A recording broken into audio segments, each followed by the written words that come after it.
बिस्मिल्लाहिर्रहमानिर्रहीम। स्टूडेंट्स अस्सलाम वालेकुम। Computer organization and assembly language के लेक्चर 3 में आपको वेलकम कहता हूँ।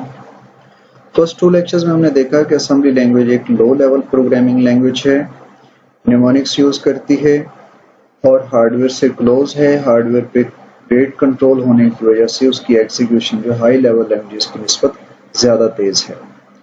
बट इसके प्रोग्राम को मेंटेन करना या डेवलप करना वो आसान काम नहीं है, that is a tough job. Machine dependent है, मीन के एक मशीन से दूसरे मशीन पे पोर्टेबल नहीं है। जिस मशीन के लिए वो प्रोग्राम लिखा गया है सिर्फ उसी मशीन पे एग्जीक्यूट होगा, किसी और मशीन पे, यानी अगर आर्किटेक्चर डिफरेंट है देन उस पे रन नहीं होगा। आज के लेक्चर में इंशाल्लाह हम रजिस्टर्स पे बात करेंगे।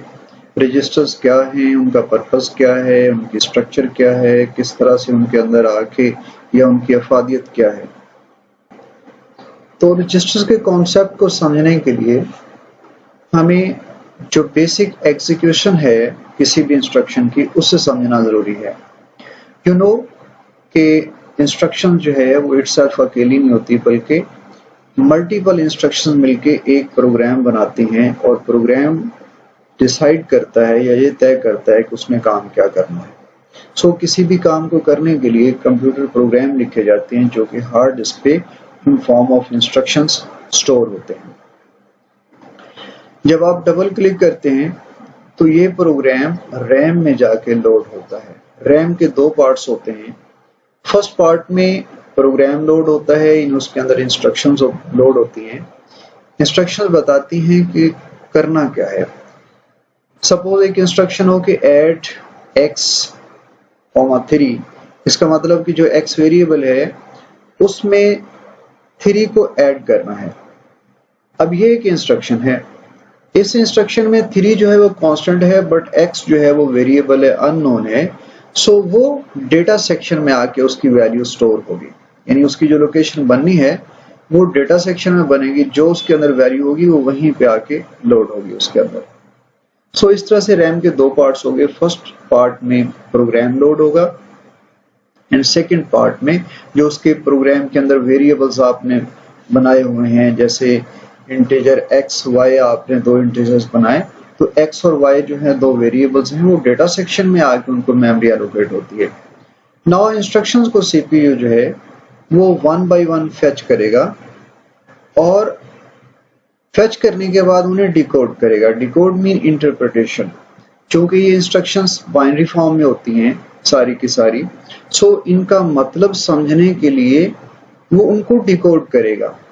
डिकोड करने के बाद अगर उसमें कोई मिसिंग ऑपरेंड हुआ, जैसे हमारी इस एग्जांपल में x जो है वो मिसिंग है, एक वेरिएबल है, अननोन है, सो उस वैल्यू को, उसकी वैल्यू को वो डेटा सेक्शन से फेच करेगा। वो हम ये कहते हैं कि वो ऑपरेंड को फेच करेगा। जब ऑपरेंड दोनों मौजूद होंगे, यानी ऐड करने के लिए x की वैल्यू भी आ जाएगी और 3 तो ऑलरेडी कांस्टेंट है, वो मौजूद ही है, इंस्ट्रक्शन के अंदर है। सो इन दोनों ऑपरेंड्स की मौजूदगी के बाद, अवेलेबिलिटी के बाद, अब जिम्मेदारी है ALU की, जो कि उसको एग्जीक्यूट करेगा, मीन उस पे अमल करेगा, रिजल्ट निकालेगा कि ऐड करने के बाद रिजल्ट क्या होता है। आप जानते हैं कि ALU जो है वो सारे अरिथमेटिक ऑपरेशंस परफॉर्म करता है, चाहे वो लॉजिकल हो, चाहे वो अरिथमेटिक्स हो, जितने भी ऑपरेशन है अरिथमेटिक एंड लॉजिकल, वो सारे के सारे ALU परफॉर्म करता है। सो ALU वो जगह है जहां पे एक्चुअल एग्जीक्यूशन होती है और इस सारे प्रोसेस को जो कंट्रोल करता है दैट इज CU, यानी कंट्रोल यूनिट, जो CPU का दूसरा पार्ट है। तो गोया ये रिस्पॉन्सिबिलिटी कंट्रोल यूनिट की होगी कि 1 बाय 1 इंस्ट्रक्शन को फेच करे, फेच करने के बाद उनको डिकोड करे और अपनी निगरानी में ALU से वो एग्जीक्यूट करवाए। और इस सूरत में अगर ऑपरेंड्स की जरूरत हो तो डेटा सेक्शन से ऑपरेंड भी फेच करे। एक इंस्ट्रक्शन एग्जीक्यूट होने के बाद नाउ कंट्रोल यूनिट फिर दूसरी इंस्ट्रक्शन की तरफ बढ़ता है और वहां से नेक्स्ट इंस्ट्रक्शन उठा के दोबारा CPU में लोड करता है और फिर वही प्रोसीजर दोबारा चलाता है डिकोड का। अगर जरूरत पड़े तो ऑपरेंड फेच करता है और ऑपरेंड फेच करने के बाद फिर उनको एग्जीक्यूट करवाता है। तो यूं एक ये प्रोसेस चल पड़ता है, फेच के बाद डिकोड, एग्जीक्यूट और फिर नेक्स्ट इंस्ट्रक्शन फेच, डिकोड और एग्जीक्यूट। तो यूं एक साइक्लिक प्रोसेस चल पड़ता है। ये साइक्लिक प्रोसेस चलता रहता है हत्ता कि जितनी भी उस प्रोग्राम की इंस्ट्रक्शंस हैं वो सारी की सारी एग्जीक्यूट ना हो जाएं। इस अमल को फेच डिकोड एग्जीक्यूट साइकिल कहते हैं। सो हमने देख लिया कि फेच और डिकोड ये दो स्टेप्स जो हैं ये कंट्रोल यूनिट की रिस्पॉन्सिबिलिटी में आते हैं और एग्जीक्यूशन जो है वो एएलयू की रिस्पॉन्सिबिलिटी है। इस तरह से सीयू यानी कंट्रोल यूनिट के दोनों पार्ट्स जो है अपना अपना किरदार अदा करते हैं किसी भी इंस्ट्रक्शन को एग्जीक्यूट करने में। अब सवाल ये पैदा होता है कि जब इंस्ट्रक्शन यहां आके लोड होती है तो उसके लिए जगह कौन सी है, कहां आके वो ठहरती है? वही जगह जो है वही रजिस्टर है। और आप ये जान लें कि इस जगह का साइज जितना इंस्ट्रक्शन का साइज है उतना होना जरूरी है। आई मीन कि अगर 16 बिट इंस्ट्रक्शन आ रही है तो फिर इस सीपीयू के अंदर उसको ठहराने के लिए, उसको स्टे करने के लिए भी 16 बिट लोकेशन का होना जरूरी है। इस कॉन्सेप्ट को हम एक डायग्राम के जरिए देखते हैं। ये डायग्राम हमें दिखा रही है एक 16 बिट आर्किटेक्चर में कि रैम की हर लोकेशन जिसमें आके इंस्ट्रक्शन लोड होंगी 16 बिट आर्किटेक्चर में, चूंकि हर इंस्ट्रक्शन 16 बिट होगी इसलिए इंस्ट्रक्शन को होल्ड करने के लिए रैम के अंदर हर लोकेशन भी 16 सेल्स पर मुश्तमिल होगी। हर सेल में अलग अलग एक एक बिट आके स्टे करेगा। सो उसको हम ये कहते हैं कि मेमोरी सेल जो है वो 16 बिट पे मुश्तमिल होगा। मेमोरी लोकेशन 16 सेल्स पे मुश्तमिल होगी या 16 बिट्स पे मुश्तमिल होगी। और जब सीपीयू का पार्ट कंट्रोल यूनिट उसे फेच करेगा और यहाँ आके लोड करेगा सीपीयू के अंदर, अगेन उसी के साइज के बराबर यहाँ भी एक लोकेशन होना जरूरी है। सो उस लोकेशन का साइज भी 16 बिट होगा। ये जो 16 बिट लोकेशन है दैट इज रजिस्टर।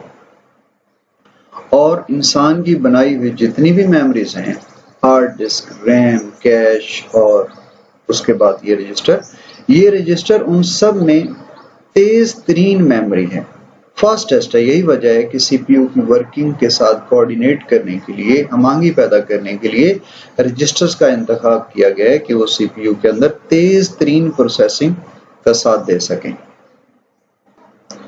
तो इस सिनेरियो में रजिस्टर का रोल ये बना कि आने वाली इंस्ट्रक्शन को होल्ड करेगा क्योंकि उसने एग्जीक्यूट होना है, एग्जीक्यूट होने तक उसे होल्ड रखेगा और फिर जब वो एग्जीक्यूट होगी तो फिर जब नेक्स्ट इंस्ट्रक्शन आने वाली को दोबारा अपने अंदर स्टोर करेगा। सो इस तरह से एक इंस्ट्रक्शन जो है वो परमानेंटली उसमें नहीं ठहरती बल्कि आर्जी तौर पर ठहरती है जब तक उसका काम मुकम्मल नहीं हो जाता। जब भी मुकम्मल होगी फिर नई इंस्ट्रक्शन आके लोड हो जाएगी, फिर उसके बाद नई, फिर उसके बाद नई। सो एक तरह से ये टेम्परेरी लोकेशंस हैं फॉर इंस्ट्रक्शंस। अब आपने पिछली डायग्राम में ये भी देखा था कि हमेशा इंस्ट्रक्शन ही सीपीयू में नहीं आती बल्कि जो रैम के दो पार्ट्स मैंने आपको बताया, कोड और डेटा से ऑपरेंड्स फेच होते हैं। तो एक रजिस्टर अलग से इसलिए भी रिजर्व होता है कि डेटा के ऑपरेंड्स को फेच किया जा सके। सो इस तरह से डिफरेंट टाइप्स के रजिस्टर जिनकी डिटेल हम आगे पढ़ने वाले हैं। बहरहाल उन सभी का मकसद ये है कि वो टेम्परेरी तौर पे इंस्ट्रक्शन या डेटा को होल्ड रखें और अगर रिजल्ट्स निकलते हैं तो रिजल्ट्स के लिए अलग रजिस्टर होते हैं, उनको भी होल्ड रखें ताकि उनकी मंजिल मकसूद तक पहुंचाने से पहले वो वहां पे स्टे करें। अब आपने देखा कि चूंकि 16 बिट इंस्ट्रक्शन आ रही है तो 16 बिट इस तरह से एक बाइनरी स्ट्रिंग होगी, अब इनको स्टे करने के लिए एग्जैक्टली 16 बिट जो है वो रजिस्टर चाहिए। अब इसके जो राइट मोस्ट बिट्स हैं वो किसी भी डेसिमल नंबर की तरह जैसे 123 हो। सो 123 में जो 3 है वो यूनिट है और जो 1 है वो 100 की पोजीशन पे, गोया 1 लेफ्ट पे होने की वजह से वो ज्यादा हैवियर है और जो राइट साइड पे 3 है उसकी वेटेज कम है। इसी तरह से जो हमारा 16 बिट कोड किसी भी इंस्ट्रक्शन या डेटा का होता है, उसके जो राइट मोस्ट 8 बिट्स हैं, चूंकि उनका वेट कम होता है इसलिए हम उस 8 बिट के कॉम्बिनेशन को लोअर बाइट कहते हैं।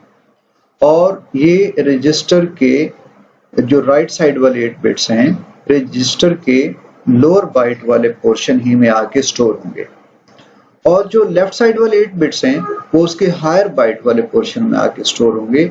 सो इस तरह से 16 बिट्स की 2 बाइट्स बनेगी, लोअर बाइट और हायर बाइट।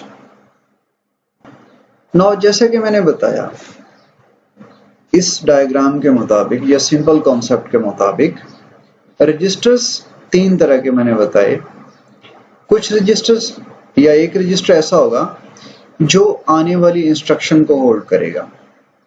दूसरा रजिस्टर जो ऑपरेंड्स मिसिंग हैं, हो सकता है एक हो सकता है दोनों ही मिसिंग हो, सो आने वाले ऑपरेंड्स को होल्ड करेंगे, यानी डेटा को होल्ड करेंगे। अपने काम की मुनासबत से रजिस्टर्स का साइज बेशक वही है, बट उनका काम डिफरेंट है, उनकी नेचर डिफरेंट है। एक इंस्ट्रक्शन को होल्ड कर रहा है, दूसरा डेटा को होल्ड कर रहा है, और एक तीसरा जो है वो मैंने कहा कि वो आउटपुट के लिए रिजर्व है। सो इस तरह से उनके काम डिफरेंट हैं और काम की वजह से उनके नाम भी डिफरेंट रखे गए। अब नेक्स्ट स्लाइड में हम रजिस्टर की टाइप्स देखते हैं कि कौन सा रजिस्टर क्या काम करता है। हम अपने इस कोर्स में फिलहाल 16 बिट आर्किटेक्चर पे बात करते हुए 16 बिट आर्किटेक्चर के रजिस्टर्स देखते हैं। हर पर्पस के लिए डिफरेंट रजिस्टर है, जिनमें सबसे पहले एक्यूमुलेटर है। एक्यूमुलेटर की सिंबल जो है A और X जो है ये स्टैंड फॉर 16 बिट यानी हेक्साडेसिमल। सो ये AX सिंबल हो गई 16 बिट की, AX का मतलब हो गया 16 बिट एक्यूमुलेटर रजिस्टर। और जैसा कि मैंने पिछली स्लाइड में आपको बताया कि इसकी 2 बाइट्स होंगी, एक लोअर बाइट और higher byte. So lower byte वाले पोर्शन को यानी 8 बिट्स को आप AL कहेंगे, और जो लेफ्ट साइड पे हायर पार्ट है वो AH कहलाएगा, H फॉर हायर। सो इसी तरह से एक बेस रजिस्टर है। अब बेस रजिस्टर का क्या रोल है, असल में इन सारी डिटेल्स को यहाँ बताना मकसद नहीं है, यहाँ पे जस्ट एक इंट्रोडक्शन देना है कि हमारे पास रजिस्टर कौन कौन से हैं, उनकी डिटेल इंशाल्लाह आगे आएगी। बेस रजिस्टर जो है ये भी 16 बिट है और इसके भी उसी तरह से लोअर और हायर पोर्शन है।